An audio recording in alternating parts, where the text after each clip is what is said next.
Então feche os seus olhos e nós vamos orar agora, pedindo perdão, pedindo que Deus restaure a nossa vida. Deus vai dar uma nova chance. Eu creio em nome de Jesus. Amém. Vamos orar. Senhor, meu Deus e meu Pai, eu me coloco agora na Tua presença para Te agradecer por mais um dia de vida, Te agradecer pela minha saúde, pela minha família. Quero Te agradecer também por essa família espiritual que o Senhor me deu, cada irmão, cada irmã que me acompanha diariamente aqui no YouTube, no Facebook, no Instagram. Oh meu Pai, eu louvo ao Senhor por essa obra que tem abençoado e salvado tantas vidas. Essas ovelhas são Tuas, Jesus. E o Senhor mesmo disse que o Senhor é aquele que deixa as 99 e vai em busca da ovelha perdida. E é em favor dela, Senhor, que eu venho orar nesse momento. Em favor de cada ovelha perdida.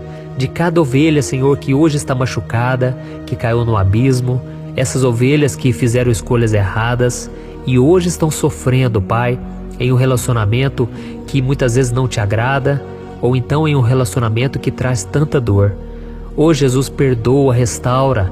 Jesus, transforma esses casamentos, esses namoros. Jesus, muda a nossa história para que através de nós o Senhor possa mudar também as outras pessoas. Assim como diz na Tua palavra, no livro de 1 Pedro, capítulo 3, que a mulher sábia, ela vai ganhar um marido descrente sem palavras, mas através do seu bom procedimento, através da sua vida, do seu exemplo.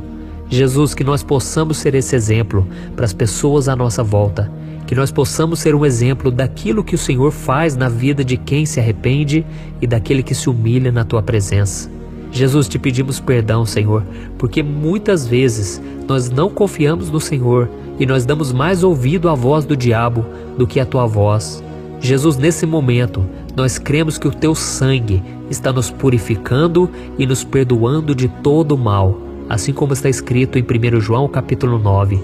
Ó Senhor, e nós oramos também nesse momento por todas as pessoas, Pai, que estão envolvidas com drogas, que estão envolvidas com relacionamentos promíscuos, com prostituição. Jesus, tantas pessoas que estão nos vícios, tem misericórdia, Senhor. Pessoas que estão acostumadas a mentir, a falar besteira, a falar coisas que desagradam aos outros. Jesus, perdoa, Senhor. Muda a história dessas pessoas, que elas venham se arrepender. Essas pessoas que vivem atrás de dinheiro, vivem atrás dos prazeres deste mundo e ainda estão cegas espiritualmente. Perdoa, Senhor, restaura, cura, liberta, faz a obra, Senhor. Assim como o Senhor mudou a minha vida um dia, abra os olhos espirituais dos nossos pais, dos nossos irmãos, dos nossos filhos. Jesus, muda a nossa sorte. Tem misericórdia de cada um de nós. Assim como o Senhor disse que os sãos não precisam de médico, mas sim os doentes. E por isso o Senhor veio buscar pecadores ao arrependimento. E nós somos essas pessoas, Senhor. A começar por nós, precisamos da Tua cura, do Teu perdão e da Tua restauração. É isso que nós oramos e já Te agradecemos. Em nome de Jesus. Amém. Então vamos lá. Todos nós sabemos que Pedro foi um discípulo que amava muito a Jesus. O seu jeito impulsivo, corajoso, demonstrava que Pedro não media as consequências para agradar ao Senhor. E se formos ler as suas cartas no Novo Testamento, nós vamos ver que o seu ministério, ele se baseava em encorajar, em fortalecer os irmãos na fé e fazer também mais discípulos. E até mesmo no final da vida de Pedro, nós vemos a sua coragem e a sua fé. A história conta que Pedro foi torturado e crucificado de cabeça para baixo, porque ele não se achou digno de morrer da mesma forma que o Senhor Jesus. Então olha o grande amor que esse homem tinha pelo Mestre.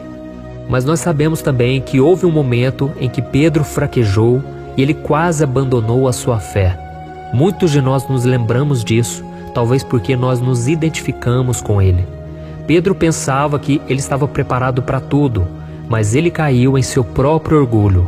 A Bíblia conta que quando Jesus começou a ser torturado por aqueles homens maus, pelos religiosos, quando Jesus começou a ser injustiçado e maltratado ali na mão daqueles homens, Pedro, ele ficou com medo de assumir que ele era o discípulo de Jesus e ele negou Jesus por 3 vezes.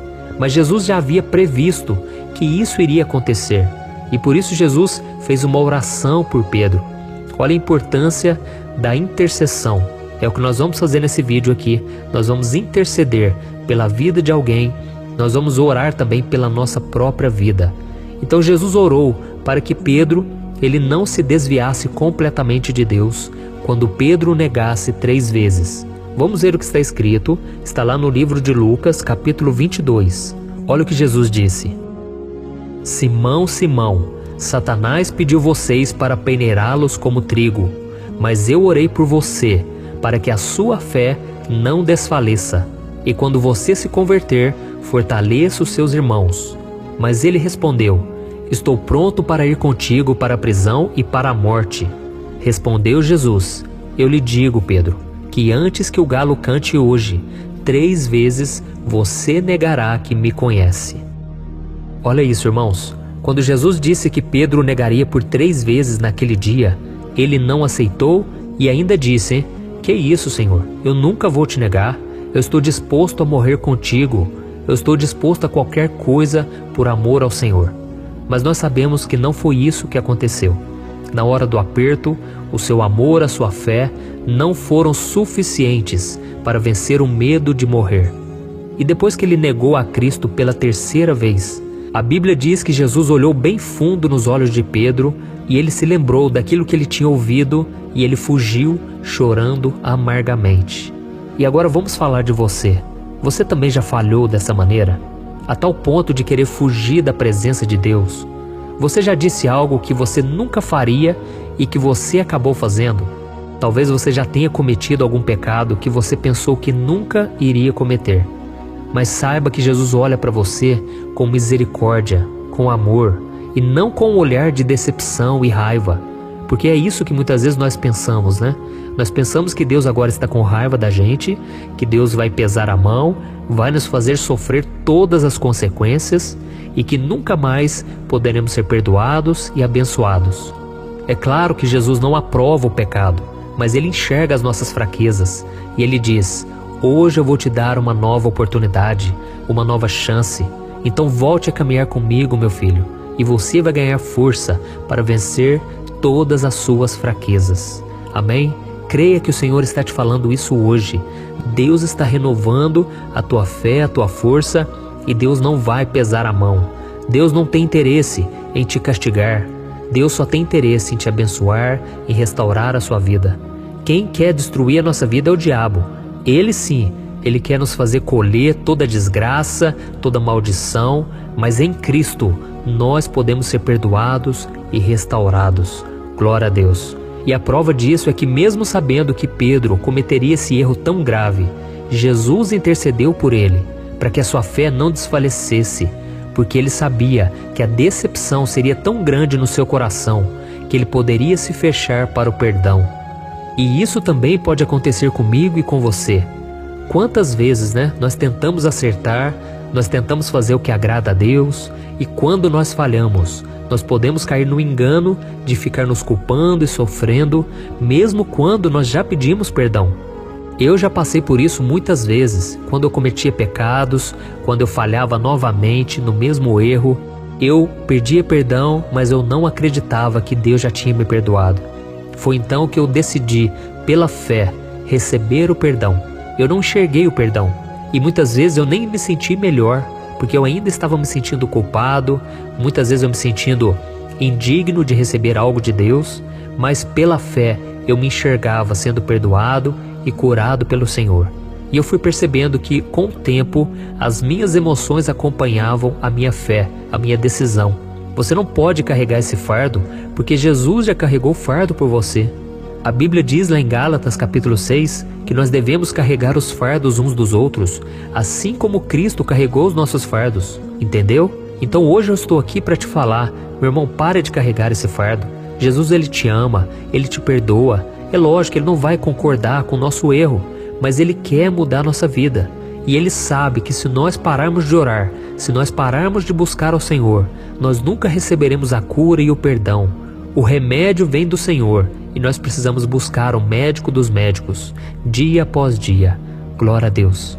Mas o que acontece? O diabo, ele quer fazer de tudo para trazer condenação na sua mente, dizendo que você não merece o perdão, que você já está há tantos anos caminhando com Cristo e que ainda assim você comete um pecado tão grave. Às vezes ele fala o seguinte: você já está há tantos anos no ministério, você já é uma pessoa influente, uma pessoa que tantas pessoas se espelham em você. Como é que você pôde fazer isso? É indesculpável. Mas tudo isso, meu irmão, é mentira do diabo. Não acredite nele. Confie no que Jesus fez por você na cruz. Porque se você se arrepender de todo o coração, o sangue dele te perdoa de qualquer pecado que você possa cometer. Amém? Lembre-se que Jesus não desistiu de Pedro, mas Pedro também não desistiu dele mesmo.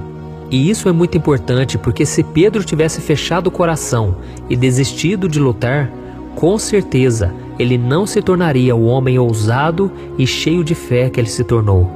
Por isso agora nós vamos orar, nós vamos pedir para Deus nos renovar, nos encher dessa força, dessa coragem e principalmente que Deus limpe do nosso coração toda a sujeira, toda a maldade, tudo aquilo que o pecado causou dentro de nós. Então se algum dia você falhar, mas você olhar imediatamente para Jesus, você vai receber o perdão, você vai dar a volta por cima e você não vai ficar mais se lamentando pelos erros do passado, tá bom? Então não se entregue ao fracasso, nem fique se cobrando demais. Como eu disse, Jesus acredita em você e tudo o que ele pede é que você não tire os olhos dele. E da mesma forma que ele olhou para Pedro e Pedro viu a sujeira do seu pecado e Pedro se sentiu um miserável pecador, assim também Jesus, quando ele olha para nós, ele nos revela o quanto nós somos falhos e pecadores. Mas depois Jesus nos chama para algo muito maior, assim como Jesus encontrou com Pedro depois e o chamou para ser o cuidador das ovelhas, para administrar a obra que o Senhor iria colocar na mão dele. Amém?